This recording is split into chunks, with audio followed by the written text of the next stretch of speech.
There are 7.5 billion people who are now living on the planet Earth.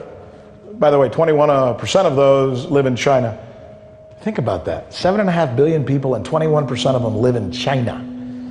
Now, you know how many of those 7.5 billion people have cell phones? 5 billion. That's a market, huh? That's a market. Now, how many of those have the expectation that their phones come with a certain amount of privacy, a certain amount of security, you think? Just about all, right?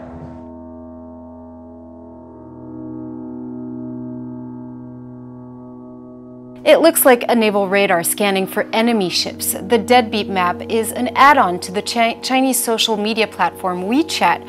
It allows users to pinpoint the location of those who have failed to pay their debts within a 500-meter radius. This naming and shaming app essentially is China's latest tool to monitor the behavior of its citizens and to pretty much distinguish between those who are trustworthy and those who are disobedient. It's pretty terrifying. Tell us more about this app. Well, as you mentioned, this is part of China's social credit system, which is reportedly going to be mandatory by 2020. Be so happy that they won't protest, they will never criticize the government and all that sort of stuff. But the trade-off is your privacy. Yes. You know, maybe that's a gamble that's worth it. Maybe people really don't appreciate their privacy all that much. I mean, look at us here, right? Yeah. We've been handing over our privacy to private companies for years now. So, I mean, is that likely to work? Do people not care that much about their privacy? Well, listen, if people here are willing to hand over all of our privacy, much of our privacy, in exchange for commercial and material efficiency, what's to say that 1.4 billion people in China wouldn't give over their privacy for governing efficiency? So when we talk about how China is trying to become an AI superpower in the 21st century, that's about controlling an industry that has global implications.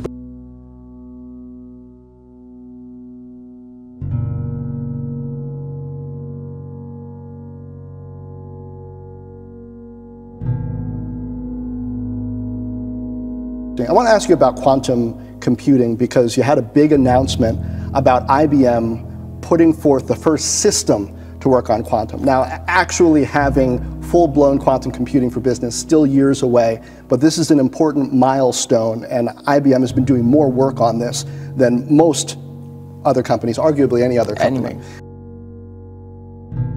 It's not just that knowledge is growing, but it's begun to grow at a rate unparalleled in the history of the world.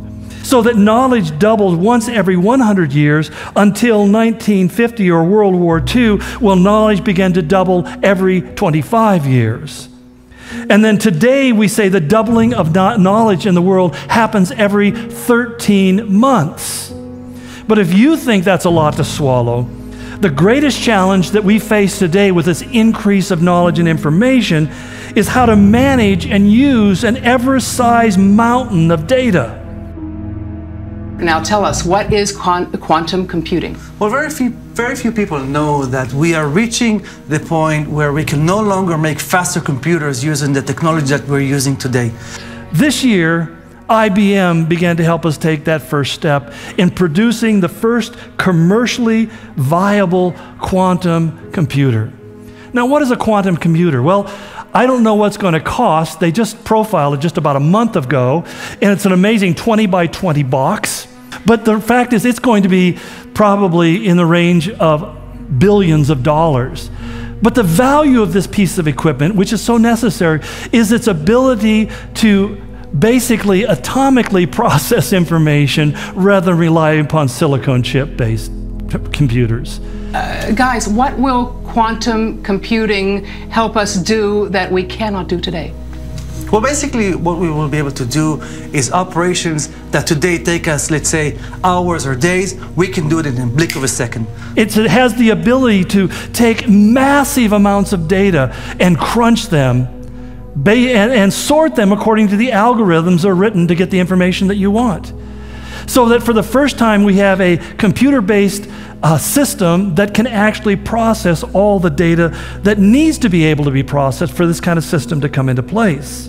We're going to basically lay out the needed steps for organizations, government, NGOs, IBM whatever. Security has invested independent research and development. Absolutely. Yeah. All right. IBM, Well, Google, Microsoft, everybody's after the technology. Well, we look forward to following this as it evolves. Now, not only is the quantum thousands of times faster than a silicon-based computer, but it's absolutely necessary for creating the Internet of Things. Since the birth of sewing and weaving, technology has always led developments in fashion. The Industrial Revolution mechanized manufacturing, enabling mass production. In the 1960s, synthetic materials like polyester took off, creating new possibilities for fashion. Now, the convergence of new technologies is opening up previously unimaginable possibilities. And when the Internet of Things becomes online, and what that means is that everything in your world will have a radio frequency ID or a chip in it. The convergence of fashion and technology also provides opportunities to transform not just clothes, but the people wearing them.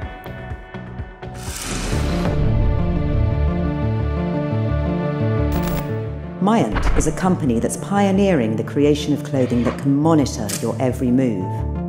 We call it textile computing. Some other people call it smart fabric. I mean, we're talking about every piece of clothing you're wearing will have a small chip in it, so that if we find a shirt on the street, we can, just like some people brought my dog back once.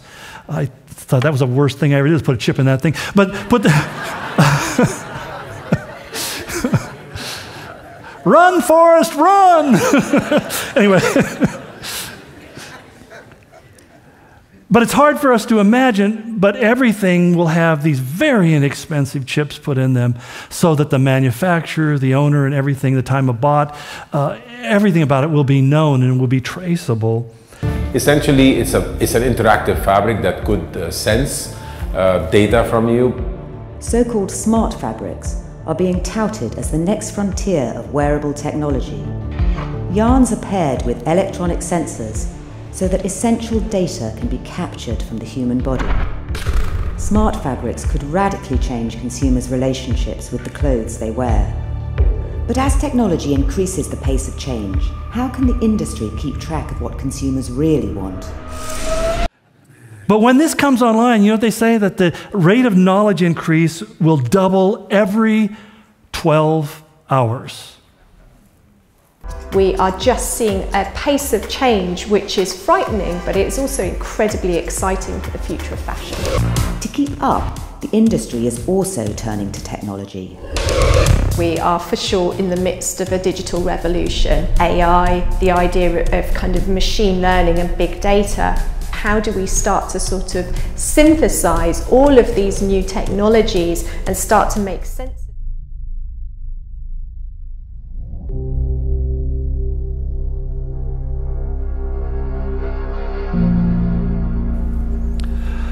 All of this is leading to the development of far more complex algorithms. And basically, what an algorithm does is it places a value on certain pieces of information and discards the things that aren't value.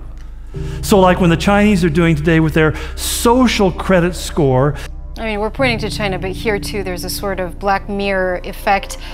We all have a financial credit score, and more we're asked to grade, you know, our Uber drivers, but also our Airbnb hosts. So it is something essentially that's coming into our society slowly but surely. And here the state is already using data in an effort to control the behavior of its citizens. Journalist Leo Hu is barred from some hotels. He can't buy property. He can't even take a high-speed train. 你进入黑名单了，你必须要这个履行法院判决，不然的话你就会这个给你生活造成很多困扰，是吧？没人跟我说，从来没有说过。 The government here is building a social credit system using individuals' data. The Chinese government wants this social credit system to monitor the trustworthiness of its 1.4 billion citizens and to monitor their compliance with social norms and rules. This could eventually include close surveillance of their activities, both online and in the wider world. In Western democracies, checks and balances could prevent the kind of exploitation some in China are already facing. But will they? I think it's interesting that the Chinese people care more about safety than freedom. And essentially throughout history, people have over and over again given up their freedom in order to feel more safe. It's part of the secret of the Nazis in Europe. This is the kind of thing that guys like Stalin and Hitler would have, sold everyone's firstborn child to have. Because its ability to absolutely control, absolute surveillance 24/7. And so people sit back, how in the world can the Antichrist control the world economy? It's very simple. When you realize that India requires 1.3 billion people to have biometric cards in order to engage in the system. They cannot buy or sell or travel or anything else without having their card. And you realize on the other end, you've got China with 1.2 billion people. We're getting close to half the world's population is already part of this kind of surveillance system. And it's reaching all over. Somebody just sent me an article the other day where Venezuela now is working with ZTE, one of these Chinese companies developing this technology, because Maduro in Venezuela would like to have that kind of control over his population. Basically, without the biometric card, you can't buy or sell in Venezuela. It's happening all around us, and we have it. We just don't have a despotic government. Well, maybe I should rethink that. We don't have the same level of despotism in our country that exists in other countries. But if the history of the world is true, and it always tends to be, it's just a matter of time. We've never had a weapon that we haven't used. We've never had a technology that we haven't used. And we've used them for good things, and we've used them for some nefarious things. And it's coming. With the help of artificial intelligence, engineers have created a system that translates thoughts into actual speech. Now, the advancement is giving new hope to people who have lost their ability to speak.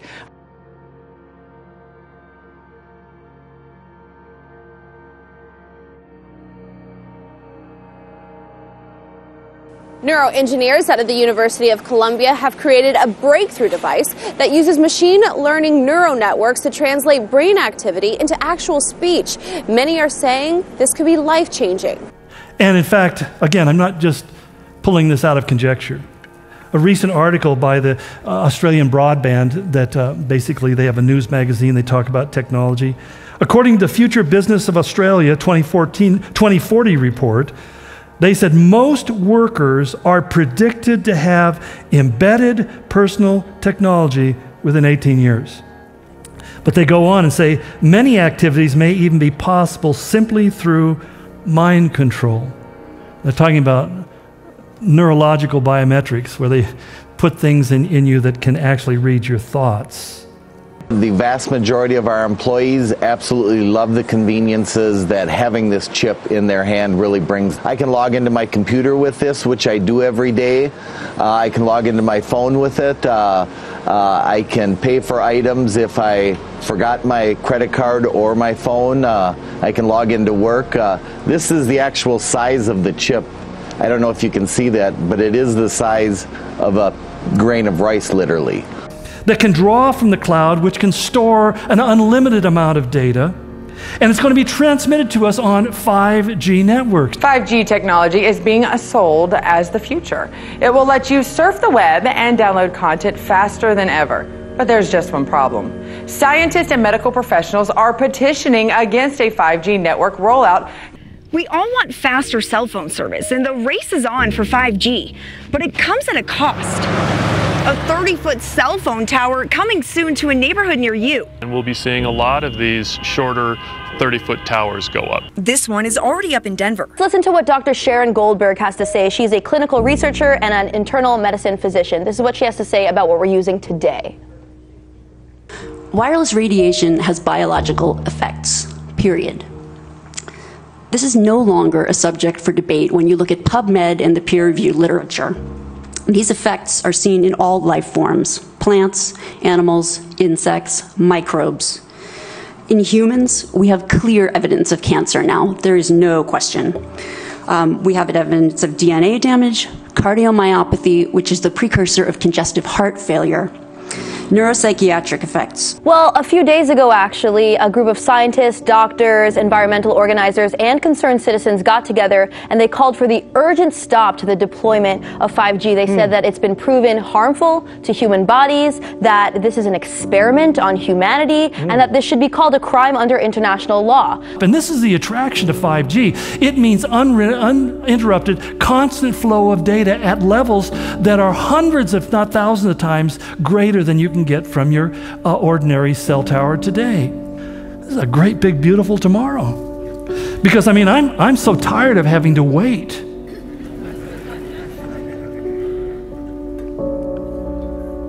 But the final replacement is going to happen when we fully go away from hard currency to digital currency.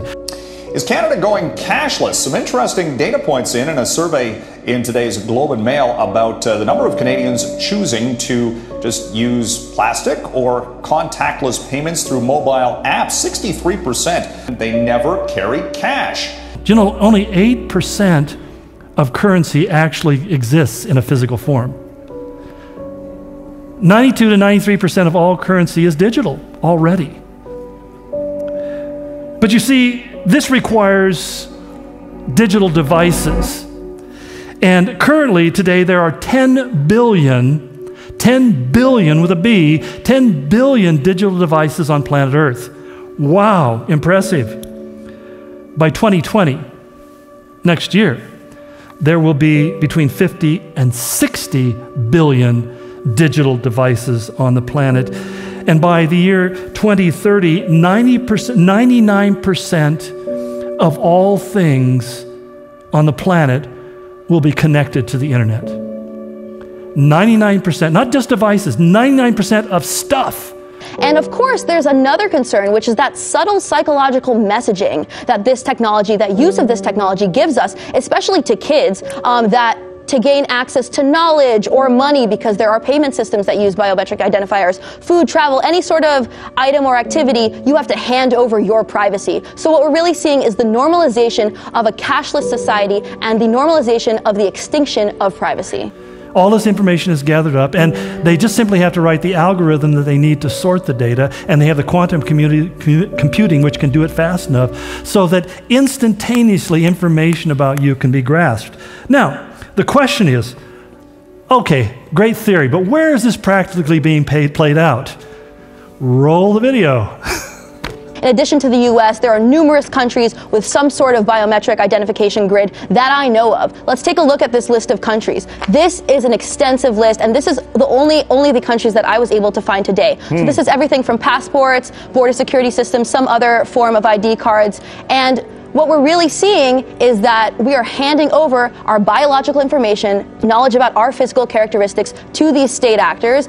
Leaders from various industries around the world have gathered in Davos, Switzerland for the 2019 World Economic Forum, where artificial intelligence is a top subject of discussion. Since 2015, Sophia stepped onto the celebrity stage, gracing magazine covers, singing with Jimmy Fallon. Say something, I'm giving up on you. Even going on a date with Will Smith. Let's hang out and get to know each other for a little while. In 2017, she's addressed the United Nations. I am thrilled and honored to be here. And already had a Twitter feud with Chrissy Teigen. Guess who came to support us at Lip Sync Battle Live? But don't worry, they're friends now. Oh my gosh!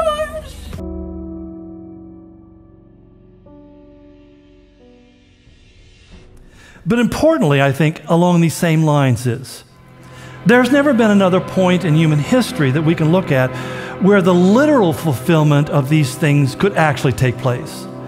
You see, throughout history, people have been trying to look at these words and understand these symbols and these actions and these personalities, and they tend to, as we often do, identify it with what's going on in our personal generation. I mean, in World War II, the vast majority of evangelical Christians who believed in the literal fulfillment of biblical prophecy were absolutely convinced that it was Adolf Hitler, and for good reason. He really seemed to fit all of that. And one of the things that I pointed out earlier was that the spirit of Antichrist has been with us since the fall. But never before in human history has this been able to be fulfilled in the literal sense in which the Bible speaks of it. And what happened even historically is the church began to, especially after the pattern or example of Augustine in the 5th century, began to interpret it allegorically. And the problem with allegorical interpretations is your allegory is as good as mine. In other words, every generation could, kind of like the Book of Your Rancho or something like that. You can find yourself in any of these things because the prophecies are so vague and far-flung, they mean nothing. And so once you disconnect the prophecy from historical reality in the future and give it something other than a very literal meaning, you will be free to give it any meaning you want. Yet today is different because today we can look at it in its most literal meaning and we can see the possibility of its fulfillment in the world in which we live. And the idea of one universal economy where nobody can buy or sell without being part of it has never been a reality until the day in which we're living today. In fact, it's almost like a tsunami of information and knowledge that has so hit us in our day and age, it's changed everything. It's almost like having a nuclear weapon without a way of delivering it. The only thing it would be good for is blowing yourself up. And so you have to have a delivery system, and Satan has to have a delivery system for this universal world income or economy. And today we're in that kind of world where there's an all-encompassing universal system that is even operating as we speak. Daniel tells us, in fact, in Daniel chapter 12, he tells us that one of the signs of the time of the end, as he referred to it, would be when knowledge shall increase. And it's interesting because the word increase is in what's called the imperfect mood, and what it means is to increase exponentially.